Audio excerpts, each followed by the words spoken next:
How income inequality became a big issue among Asian Americans. Asian Americans, a largely diverse group, led in economic measures such as household income, consumer spending, and education levels. But let's really look at the numbers. The average household income for the Asian American household in 2019 was $85,800. But that's not the case for all the Asian Americans. Burmese Americans have a household income of $44,400, just over half of the average of all Asian households. And at the higher end, there's Indian Americans, with a household income of $119,000. That's not exactly representative of the average household income of $85,800 for all Asians, is it? Asian Americans are the most economically divided racial group in America.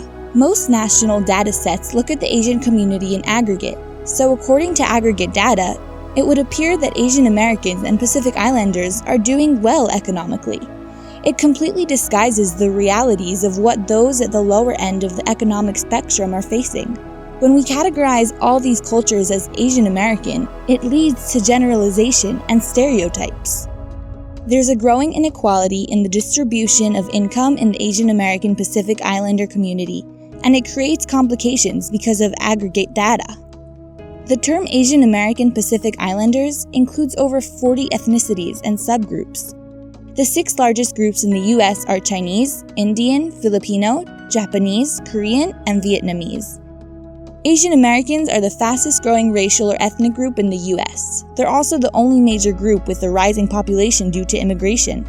The Asian population grew from 1.3 million to 18 million between 1965 and 2015. And 98% of that increase came from immigration. The Immigration Nationality Act of 1965 had a profound impact on Asian immigration. The policy had 2 goals, one being a humanitarian goal, to allow for family unification, and the other being the economic goal of bringing in much-needed labor. The immigration reform prioritized highly skilled and educated immigrants in careers like medicine, science, and tactics, which had a double effect in creating the stereotype that all Asians were extremely smart and were the model minority. Asian immigrants were seen as the successful, law-abiding minority who through hard work were able to achieve financial success. And we know this absolutely was not the case for all Asian immigrants. But the concept of Asians being the model minority group was used as a political wedge to minimize the institutionalized disadvantages that other marginalized groups face. Scholars also say that the model minority myth is used to hide the inequalities in the Asian subgroups as well. While Asian Americans are more likely to hold higher income white-collar jobs, they also hold a significant number of low-income service jobs. For example, the Southeast Asian refugees that immigrated in the US during the 1970s to 1990s migrated because of war, and they came from families that were torn apart and were just left in low-income areas without any skills or knowledge of the language. Their mentality was to just survive, and so we saw a decline in Asians working in high-skilled jobs and an increase in Asians working in low-skilled jobs. When new immigrants come and they don't have highly skilled work visas, they end up with limited job options and having to take on low-wage jobs because of language barriers, lack of work experience, and education. But if you have the skills, then you have a wider range of job options and move up the social ladder from there. People in the Asian Americans and Pacific Islanders communities don't really have much other opportunities because they lack skill, have limited education, and because of the language barrier, they have to shift to building their own businesses as a means of generating income. Small businesses are more common among Asian Americans and Pacific Islanders than any other community. Sana Okhend, a second-generation immigrant, says her dad came to the US from Pakistan and had to take on many odd jobs while living here just to make ends meet. Eventually, he opened up his own small business. Just like Jenny True Kahara's parents, who were from Vietnam and migrated to America in the 1980s. They came across with no skills and no prospective job opportunities, so her parents opened a small 97-cent general store in Parthenope, California, used their kids to work, and they were able to provide for their family. And this is a familiar story we see time and time again with many Asian Americans and Pacific Islanders immigrant families. In fact, recent studies have shown that the Asian Americans and Pacific Islanders population is more likely to seek help from friends and family or rely on themselves for financing or business advice instead of going to institutions compared to any other racial group.